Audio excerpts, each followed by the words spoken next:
name is Dr. Jonathan Davies. I work for the International Union for Conservation of Nature, IUCN, and I coordinate our Global Drylands program. I think drylands are quite easily misunderstood because the word conjures up particular images in people's mind, often quite negative images. It's good to start thinking of drylands in terms of grasslands and savannas, pampas, prairies, places that are quite iconic and that people love.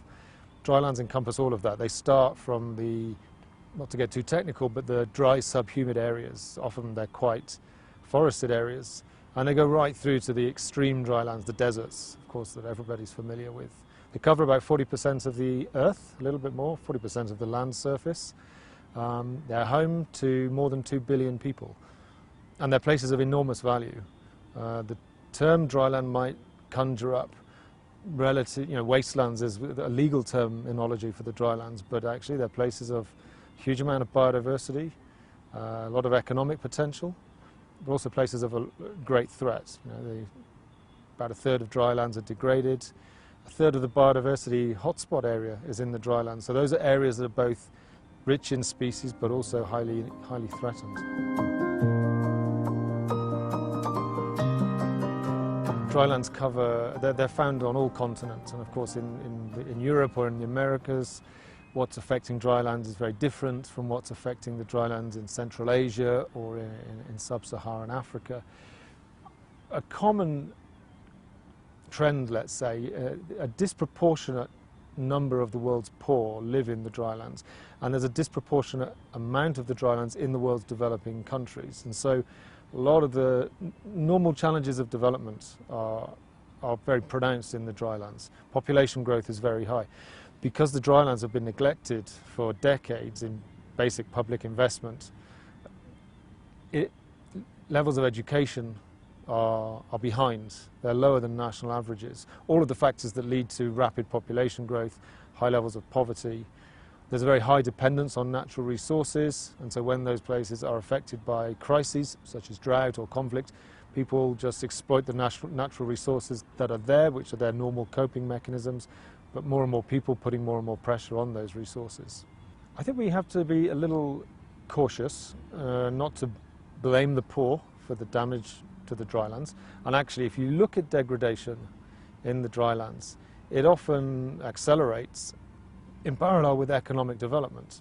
And so it's not necessarily the poorest places that are the most degraded, but as people lift themselves out of poverty, as they start intensifying agriculture, as they expand infrastructure, it starts to have the consequences for the land and cause the degradation.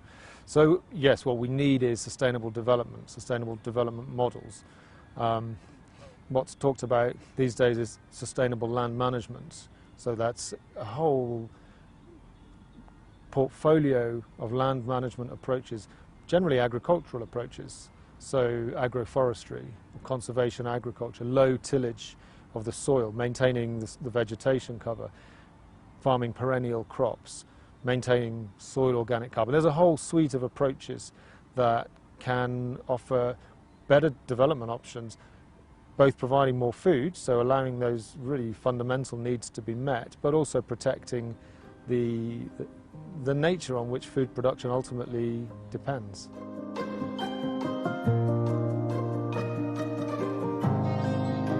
There have been a number of droughts in sub-Saharan Africa this year, but you haven't seen the sort of terrible consequences that we saw in the 70s and 80s. I think countries have become better equipped. I think they're more prepared, they're able to respond better. That's all well and good, but where we're moving and where those countries want to move is beyond the cycle of response. They want to ensure that food production and food security is assured so that these crises don't happen, so that droughts, which will happen in the drylands, don't always proceed to famine. This is in the context of a rapidly growing population. We know that we need to produce perhaps 70% more food to feed the population of 2050. A lot of that population growth is going to be in the poorest countries, in fact most of it. So that's where the demand for food production increases is greatest. So that's where the most pressures are going to be in the future. That's also still the places that are the last reservoirs of our most cherished biodiversity. and the most beautiful habitats on the planet. So there's a real conflict of interest in some ways between wanting to protect nature, wanting to protect the planet, storing carbon in trees and in the soil, protecting hydrology, protecting water, but also meeting these basic development needs, which are absolutely a fundamental right of everybody.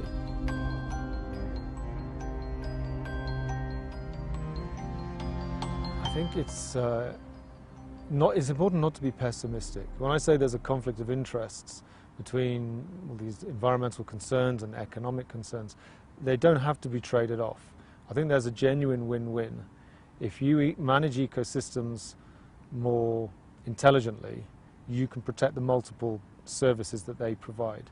Okay, sometimes you may need to exploit in a certain way to maximize a particular service, such as food production or water supply. But in most cases, the most efficient use of land is to optimize these services so that in the same land you're storing carbon, which improves soil fertility and therefore food production, but that same soil carbon is protecting the water cycles, it's trapping water in the soil, so it's reducing flood risks, it's carbon that's been taken from the atmosphere or not released into the atmosphere, so it's contributing to mitigate climate change.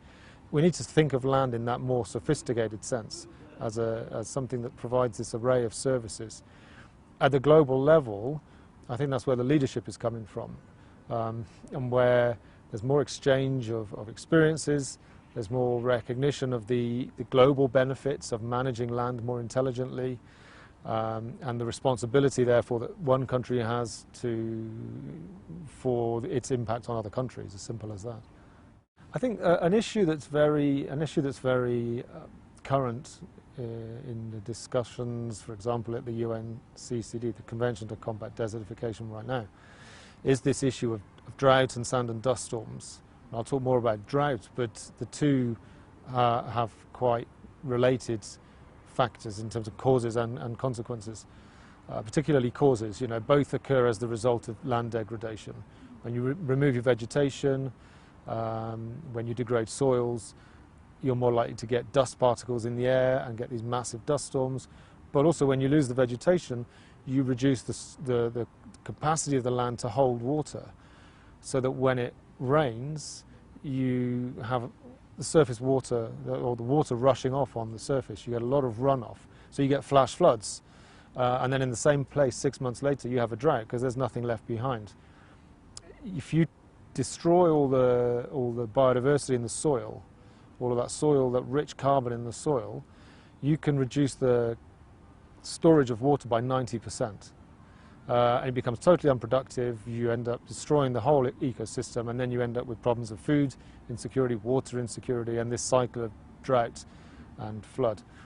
So countries are concerned about drought, obviously, and they are responding in the ways they can, putting in place early warning system, responding to drought, trying to manage the drought cycle, which means preparing for drought in advance.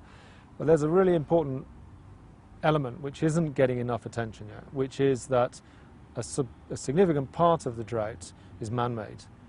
We don't have to be fatalistic and just wait for the drought. If we rehabilitate our land and our ecosystems and our watersheds, we can actually intelligently manage the water, we can greatly reduce the severity of droughts, and we can reduce their frequency. And that's something that's very much in our hands. We don't just have to blame it on climate change and figure out how to adapt. We actually adapt the way we manage now and try and avert the problem in advance.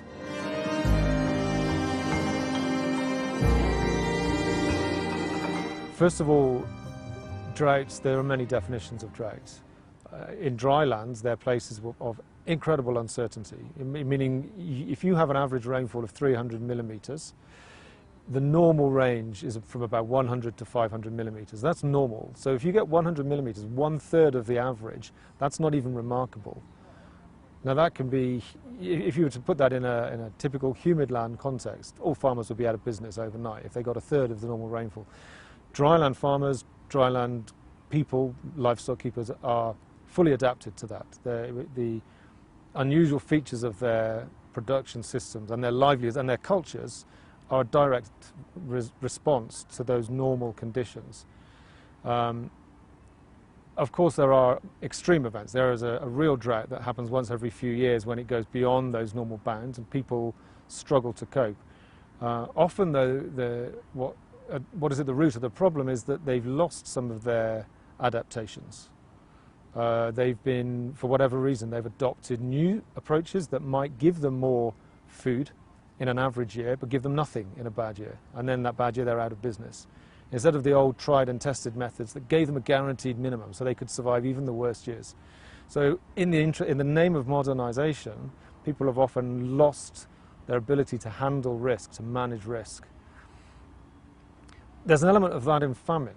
Famine is a complex issue. It's highly significant for countries, which is why countries take it very seriously. And which is why countries are doing so much, I would say, to avert the worst kind of famines that we've seen in the past.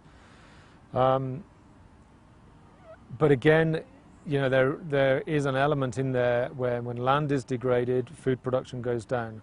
When the response to that is to try and bring in new systems that, as I say, might give you more food, but are not fully adapted to the natural conditions of the drylands, you end up exposing people to higher levels of risk. And I think that what we need is to bring risk management, and it's really focusing on ecosystems, because ecosystems are the basis of risk management. So it's managing ecosystems and managing nature for the multiple benefits that people need when they're living in that area.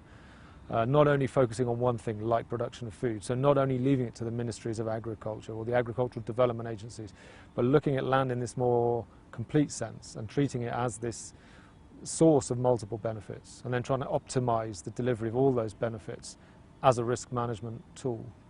Policies are very ambiguous words, and it means something different to everybody. Policy can be what a president comes on TV one day and says, this is what my government's going to do. That's the level of policy we need for land and land degradation or restoration. We need leaders to show real leadership on this, because they realize that this is the foundation for sustainable development, that it contributes to multiple sustainable development goals. It's about food security, it's about poverty reduction, water security, climate change mitigation, job creation.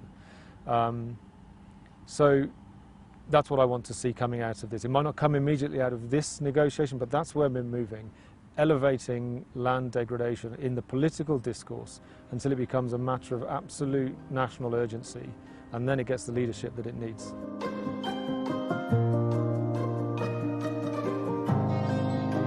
In the dryland areas, an important part of the equation is that maybe 3/4 of the drylands are, you could call them rangelands, places where people keep livestock. Many of those livestock keepers follow patterns of mobility, transhumance, or nomadism in some cases.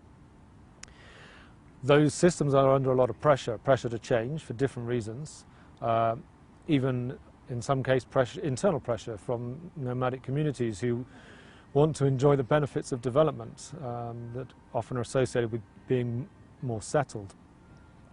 At the same time, it's very clear that, you know, the grassland ecology needs those elements of mobility, of movement, of herds in order to maintain that ecosystem. And what's now starting to emerge is a fresh understanding of how those mobile livestock systems can be compatible with development, drawing inspiration from developments in places like Spain or Mongolia or other more advanced rangeland states. Seeing that there is an alternative development model. It's not about settling nomads, trying to turn them into farmers in places where farming is not viable, trying to put livestock in small plots of land where it just doesn't work. Actually trying to come up with a more progressive livestock development based on this very environmentally friendly system called pastoralism, and harnessing the multiple benefits, harnessing the benefits of pastoralism for maintaining biodiversity in these landscapes, for maintaining connectivity between nature reserves, for allowing migratory species to continue to migrate. And if we can harness those environmental services in addition to the economic benefits, then we can unlock the real potential of pastoralism. We're trying to juggle a lot of different factors and a lot of different forces. And so we can't turn the clock back and do what was done in the past. But at the same time, we have to be very sensible with the kind of innovations that we bring in, and where people have had centuries of testing approaches. You know, they've been proven. They've really survived because of their adaptation to the conditions. So instead of throwing them out and trying to come up with something completely new, the starting point for me would be build on that already exists. Yeah, improve it, develop it, modernize it, but don't try and go in a completely different direction. So instead of coming into a dryland with a completely new set of crops that haven't been tested and that might be more prone to drought, look at the existing systems, the agroforestry systems that are there, the local crop breeds that are, or the local livestock breeds. They've survived through the years because they're highly adapted. Build on those adaptations. Modernize that by all means, but work with what's already there and work with the knowledge that's already there, rather than trying to replace it with something completely foreign. If we're talking about land which is being exploited economically, then restoration to a baseline that predates agriculture doesn't make any sense. There's no conversation to be had with the agriculture sector on that basis. But what we should be talking about is restoring the ecosystem function. So rehabilitation, people sometimes prefer the word rehabilitate. We can rehabilitate ecosystems. We can set our objectives for the land. We can figure out the land's potential, and then we can use that as our benchmark. Rather than a baseline, we can set ourselves benchmarks and targets, and we can work our way towards that. We can monitor our progress towards that, and we can revise those targets over time. They change all the time according to our management objectives. Key thing for me is to make sure that sustainability is embedded within those benchmarks, and that we think about ecosystems differently. We think about actually harnessing the power of nature, restoring the biodiversity in the soil, for example, because it is the anchor, it's the foundation of the ecosystem services.